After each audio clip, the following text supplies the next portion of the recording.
Why? Why is it so difficult to make proper gravy? It's impossible. I give up. Bistow's rubbish.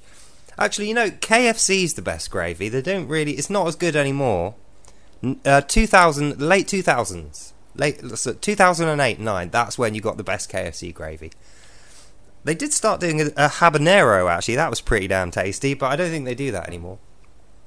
Which is a shame. Obviously, I'm moaning about not having enough tasty food. All I've got is sweets. I've ended up in the cul-de-sac of crisps and sweets. And it's like, oh, I need something with a bit of chomp to it. I need something with bite.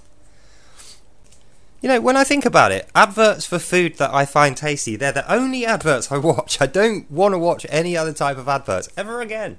But show me food in slow motion with kind of sexualized music over the top, and I love it. Especially when I'm hungry like I am now, so, what should I eat? The thing is, the shop opens late. The shop opens until 11, but I'm not going to get there before 11. And plus, I can't be bothered to go out because it's cold. So I'm having to rely on the bare cupboards. And you know what it's like with cupboards? Everyone's got like fruit, tomato paste, pasta, you know, that kind of thing. But I want something interesting. And I've got Rockwell cakes, I've got Bakewell tarts, I've got chocolate, I've got biscuit, I've got crisps.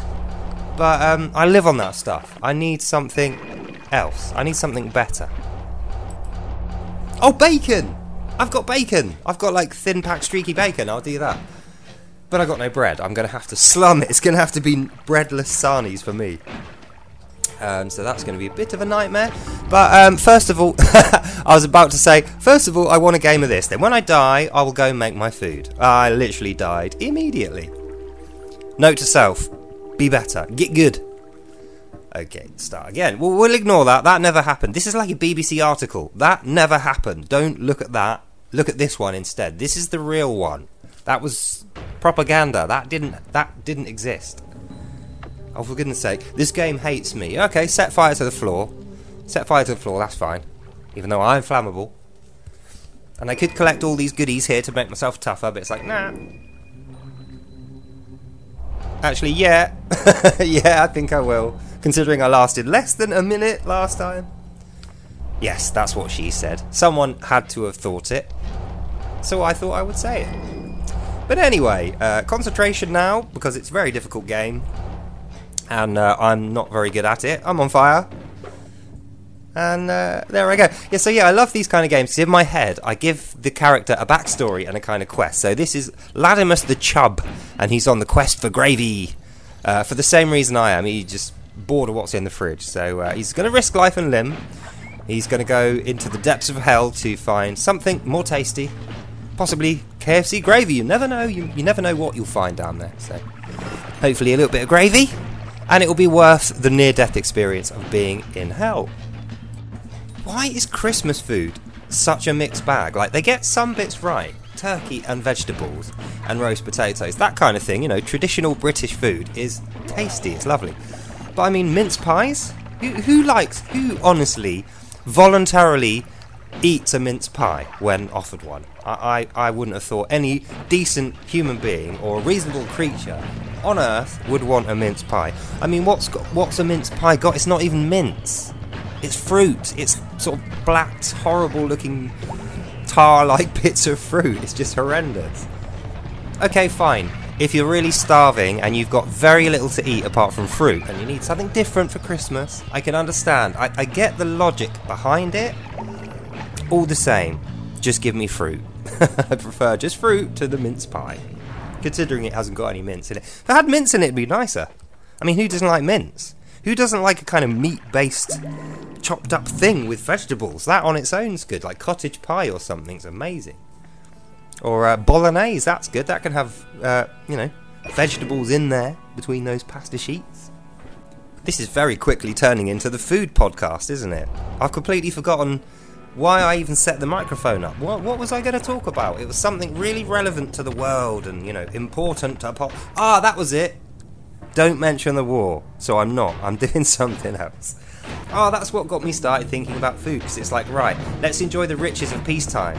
Even though everyone's being an arsehole and arguing, the riches of peacetime is food and warmth and shelter and being able to sit here and chat incessantly about those things and not have to worry about anything blowing up next to you, apart from your Chinese stuff that you bought off Amazon. So yeah, it's going to be... Oh, I've got grainy bread. Oh, that's bloody brilliant, isn't it? Because I can't eat grain. That's for the birds. Oh, it's never going to do. Who wants to eat a bacon sarnie with no sarnie? You know, it's just bacon on its own. I mean, it is the tastiest substance alive, but come on, this is England. We don't just eat the tastiest substance alive on its own. What do you think we are? Peasants or something? Peasants of food? No. No, no, no. We need to slather a load of greasy butter all over it and cover it in doughy, cheap bread. Yeah, we know how to live in this country. We know healthy food. I shouldn't say that really, because my character's already called Ladimus the Chub. No offence intended. The Chub is festive. He'll get fit as his New Year thing, and then he'll just be regular, average Ladimus. Larimus was what I was going to go with, and then I thought there's probably a real person called Larimus somewhere, but I doubt there's a Ladimus. So that's what I went for. So yeah, as you can see, this game is really good. As I was saying before, go and buy it now. If you disagree, shut up, don't care, don't argue, go and buy it now. Right now, this game's awesome, and you will love this game and your time with this game. And like I say, it doesn't cost very much, so who can't afford $15 for like 1,000 hours of gameplay? Nobody. Everyone should have this game. I wonder if they're going to bring out a sequel. I'd love that. Not a 3D sequel, just...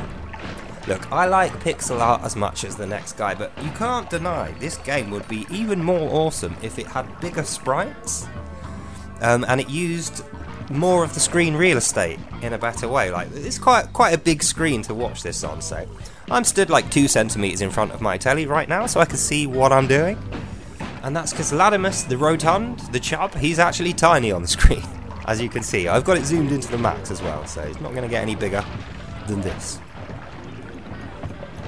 Well, I must say, Ladimus, you're doing fairly well. You should definitely have died by now, several times.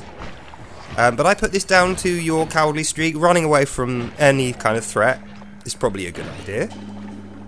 And I would wager, as a betting man, that the second you stop running away, you will expire. You'll be dead pretty soon after that. Someone brought me a bread-making machine once. I think it was for... it was either a birthday present or it was just some sort of religious festival gift, but they were like, here you go, have a bread maker. And for the entire time that I had that thing in my cupboard, I always thought, I'll try and make bread. But when it came down to it, I could just buy bread, and I'm too incompetent to work a machine, and it's not really making bread, is it? It's switching a machine on that makes bread. So I couldn't even say, oh, I made my own bread. No, you didn't. No, you didn't. You pressed some buttons. You mixed some stuff into a bowl and then you press some buttons. That's not making bread. It's making the machine make bread, but it's not making bread. Who the hell wants to make bread anyway? Who has time? Like, I have a toaster to make toast. I have an oven to make food with. Everything's got to be quick, quick, quick. I don't have time, especially when I'm hungry. None of you lot know how to make bread. You're shameful too. None of you know how to make food, or cake, or bread, or anything like that. I'd be very surprised if any one of my listeners knew how to operate the utensils I have in my drawer, apart from a knife, a fork, and a spoon, and possibly a can opener at times. No, they're very difficult to operate. Let's not be hasty about the can opener difficulty curve. It is a thing. The difficulty is real. The hype is real. I shouldn't even joke about that. Yeah? Sometimes I get really bad arthritic joints in my hand and I can barely do anything at all. So at that point the can opener is the beast. It is the bogeyman. And it has me beat all ends up. But I mean, luckily for me I have heating, so this is not that much of a big problem. Although it costs an arm and a leg, I still have one more leg and one more arm available for you, so I should be okay. This is a sign of the times, isn't it? A couple of years ago, I would have thought, before I made this video, is there even a market for background podcasting? Like, not attacking the life issues of the day, doing anything quote-unquote relevant, just talking about things that are not depressing, just restoring your faith in normality. making you feel like today is just another day. There probably wouldn't have been a market for it 2 years ago, but I bet my bottom dollar today there definitely is. Especially if you're not charging for it. If it's just there, take it or leave it, you know. There's no committal demands. You don't have to do any liking, subscribing or paying, or you don't have to listen till the end. You're not listening for a clue so you can enter a competition. You could just be asleep by now. You could be asleep right now, and this could be going into your sleeping ear and out the other. It's fine. I don't care. It's just listening content, isn't it? It's just, yeah, it's just another human being sat in another part of the universe who is just at peace, just not doing anything really, just having a little chilled out night and enjoying the fruitfulness of being warm, safe and alive, and having something to do. I mean, that's the problem with my flat, is there's too much stuff to do in here. That's why it's difficult to keep it tidy. There's more stuff in here than I could ever have hoped to have, really.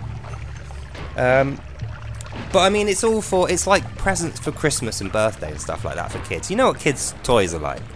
You know, we claim we buy them because the kids are going to love them, and they will love them. But really, when we're looking at kids' toys, we're thinking about when we were young, what we would have found cool. What would have give us the wow factor? That's what you want to... That's the communication that a gift for Christmas has to have. It has to have a wow factor. You know, like Nerf guns or something. They're not that great. Everyone's seen a Nerf gun before. But it's the wow factor of having the biggest, latest one. That's what makes it good. Otherwise, you just have a rubber band on your thumb and just ping that. You know, everyone would have a rubber band collection. But no, you want the wow factor. And the wow factor you shall have. It's Christmas, that's the whole point. I feel I was a little bit unfair with Christmas food. The majority of Christmas food is good, apart from mince pies and one or two other things. And all the alcohol flavouring, God knows why they put that much whiskey and all different kinds of alcohol over things. It's like some of us just like the taste of things. We like our taste buds non-pickled, so that they still work, please. Oh, what about beer? I bet tons of people who are going to hear this are beer drinkers. And can I just say to you, each to their own. Like, I was young, I drank a lot of beer when I was young, we all did, but being real, especially in a pub coming out of a beer tap, it is horrible. Just the colour of it and the taste of it and the smell of it. You know, it's not like a posh Belgian beer that you'd get fresh from a Belgian farm. That probably tastes really nice. It's just fizzy piss out of a fucking pub tap. It's horrible. Ugh. But it's cheap. It's fine. You can have like 20 pints, and then you still haven't really spent all that much. So. Back in the days when do you remember pubs? Do you remember going to a pub when you were young? Do you remember finishing work and be like, great, tie off pub. Let's go. Let's do it. Get drunk. Or not even to get drunk. Sometimes you'd only have a few quid in your pocket, so you'd get like a few couch beers off of other people. You'd have one or two yourself. And that'd be that, but you were just there for the camaraderie, you know, the togetherness of the crew. Just getting drunk or watching everyone else get drunk at the pub and having a laugh, like a societal laugh. We don't do that anymore. Nobody does that anymore. Because communities are just not that close anymore. Like, everybody moved to a new area. Or at least I did. I moved to a new area expecting it was going to be the same. You know, there's going to be a camaraderie there of sorts, or some kind of community. But there's not. There's just quote-unquote cohesion here. Everybody being terrified of everybody else. And the heights of their social life will be to nod and say hello as they pass other people in the road. And that is it. And I blame this 100% on the crime. Everybody is terrified because of crime being so high. And, you know, it doesn't help when people are mean and rude and nasty to each other in the street. And then other people's kids see that and they don't know what to think. So they just think, well, I'll stay away from it, or I'll toughen up in response to it. So you've created a monster. You've made a kid angry. Don't do that. Angry kids are the worst type of angry person. And the saddest. So it's just a shame we can't just do the pub thing anymore. I mean, it was good. You could say pretty much whatever you liked, and even if it was something rude or over the step or over the top of someone, you know, you could still say it, and the worst you were going to get was a clout, and that was the end of it. That was good timing, saying the end of it when I did, because that's the end of this game. So death by stupidity, not electricity, because it was actually me that created that electricity, and totally forgot that you electrocute yourself if you're in water when you set it off. So that'll be that for tonight. Hope you enjoyed that, and I will see you in the next one.